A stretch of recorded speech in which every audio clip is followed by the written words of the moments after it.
If you're thinking about moving to 30A, make sure you put that on pause and hold on until you hear these 10 facts. We help people relocate here all the time, so if you're thinking about moving down here, make sure you go down the description box. You can find my personal information and reach out to me directly. All right, now let's get right into it. First thing on this list is the humidity. And the humidity in this area is just on a completely different level than the other areas around it. I think it's partly because because we're just right on the Gulf of Mexico. And I think another big factor is that we have water, we have the bay to the north of us, and then we also have the Gulf to the south. So whether you're just stepping out of your car or you're hanging out in town, that humidity it just is thick and it is just brutal. So make sure you're prepared for that humidity. Second thing about 30A is that everything is just a little bit more expensive. That seems to be really the only complaint that people have about living here is just, when I do talk to somebody who does want to move out of the area, they want to leave because everything's really expensive. They don't really like that a hot dog is $14, and really who would like that? Going out to eat and doing things like that is going to be a little bit more than if you were somewhere else that wasn't as highly desirable with the tourists and all that. For example, you go out to eat, you could easily get a couple burgers and a few drinks, and you could be looking at $100 bill right there. We were out the other night, and I just got 2 drinks from the bar, and it was $36. I suppose that's not that bad if you're comparing it to like New York City prices, but at least for other areas around here, that's expensive. Number 3 on this list is that with us being right on the Gulf, those big storms are a big possibility. Not even going to say the kind of storm it is. You know what I'm talking about. It starts with an H, rhymes with hurricane. Fortunately, we have not had a direct hit in a very, very long time, but it's always a possibility. With that, one thing I always suggest people do, just to make sure you have a little bit of food and water at your house, just in case, you lose power, be prepared to not have power for a couple days. It's better just to have those supplies at the house and not need them than to be rushing out in the last minute and caught in a panic. If you're not familiar with other areas on the Gulf, it seems like every time a storm comes close or they just announce that a storm is going to come this way, everything is going to be gone off the shelves at the grocery store.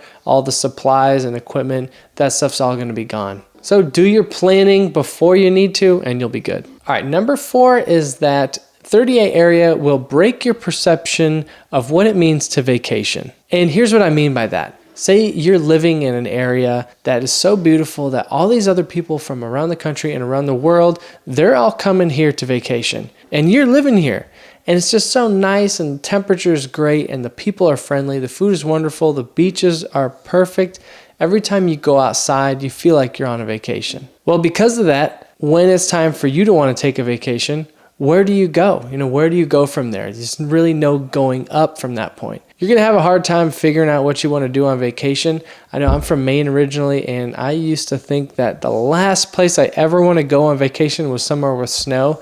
And now that I've been down here for a while, I actually think it might be nice to go and spend a few days up in the mountains, in the winter when it's snowy out as a little vacation getaway type deal. All right, number 5 on this list, and I'm not trying to sound like that guy, but there's a lot of people out there that's saying Panama City Beach is on the way up, and let me tell you, we just don't associate with them. We just don't associate with Panama City Beach, even though it's right next to us. We don't count them. I basically don't even think that it exists, and it's not really in my options of places I want to go. That's just how it is. Number 6 is that we have a little bit of everything.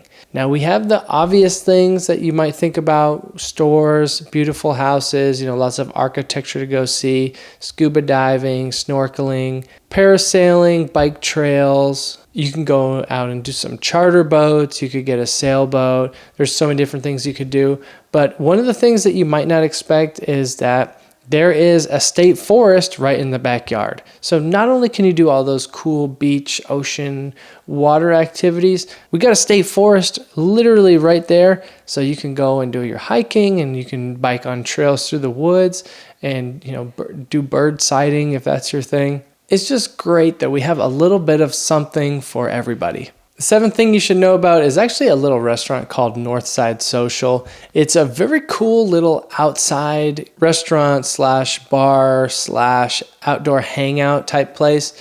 It's a very nice place to go and relax. This one is going to be on the north end of the peninsula, so you're going to be looking over the bay. Still going to be beautiful views, but there's this big sand area where, you know, all the kids can go and play. They can build up blocks and stuff like that. They have an overhang spot where there's live music a lot of times. And you can go in the restaurant and you can order food inside. They'll bring it out to you. You can go to the bar and order some drinks. They have cornhole boards, and you can even pull your boat up to the beach there and get out of your boat, anchor it, and then walk up onto the shore and eat at the restaurant, which is always very cool. Northside Social is not always super crowded. I think it's just because it's far enough away from all the downtown areas so that most people who are staying there for vacation, they can't get to there through their golf carts, or maybe it's just too far to Uber. So it tends to be a little bit more of a local hangout. In the evenings, it can get pretty packed. Just make sure if it's like a Friday night, you want to show up around 4 or so, and you should be fine and be able to pick wherever you want to sit. Number 8 on this list is that you should know about Freeport. If you're thinking about moving to the 30A area and you just want to come down here for the activities and you're not really necessarily wanting to live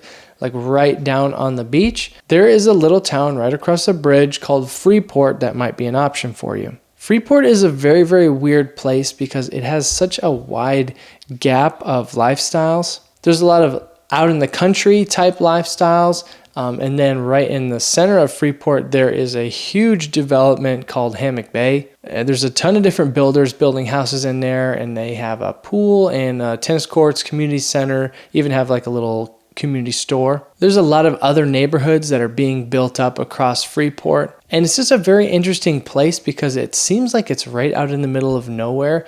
But there's a lot of really, really nice neighborhoods and nothing particularly in Freeport that can sustain all that. It seems like there's a lot of people who have retired and they're moving in, or they're commuting, or they're maybe working remote, and so because they can work remote, they're able to live kind of out in the middle of nowhere. Freeport's set up pretty well for the long term. I think as far as like sustainability goes, there's plenty of room for it to expand. I think in the next 10 years, Freeport is going to see a huge amount of growth. I would not be surprised if there was 1 or 2 very large shopping centers that come in here very soon. The 9th thing you should know about this area is that people are probably friendlier here than what you're used to. I know back in Maine, where I'm from, people just aren't really that friendly. They come off as a little bit rough and a little bit abrasive, and people don't really talk to strangers like they do here. While there is a lot of that southern hospitality in the area, it seems like this area specifically, 30A area,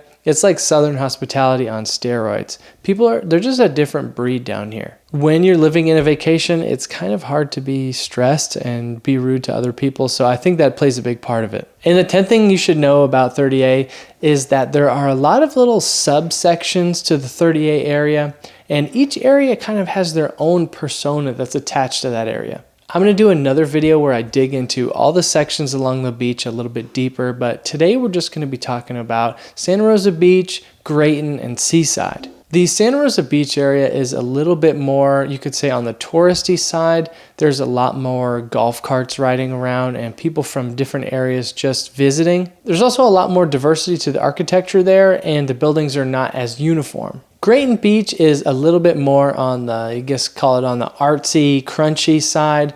There's more street art, there's peace signs painted around, campers on the side of the road. Not in a nasty way, but just people living that kind of lifestyle. It's just a little bit more of like free spirit type. There's a little bit more of like bars and things like that. So if that's kind of more your vibe, Grayton Beach might be for you. And the third one, if you have OCD, or if you've ever seen The Truman Show and you see those neighborhoods where everything is just pruned and manicured and everything is super uniform and it's just like very picturesque, that's literally Seaside. That's where that was filmed. Seaside is a very photogenic area. It's all about aesthetics and just making everything look uniform and very, very nice. So if that's something that really floats your boat, you're going to want to go check out Seaside. We love talking to people who are thinking about moving here and helping them figure out exactly which area might be the best for them. So if you're thinking about moving down to the area, make sure you go down to the description and grab my information. Give me a call, text, email, whatever works best for you.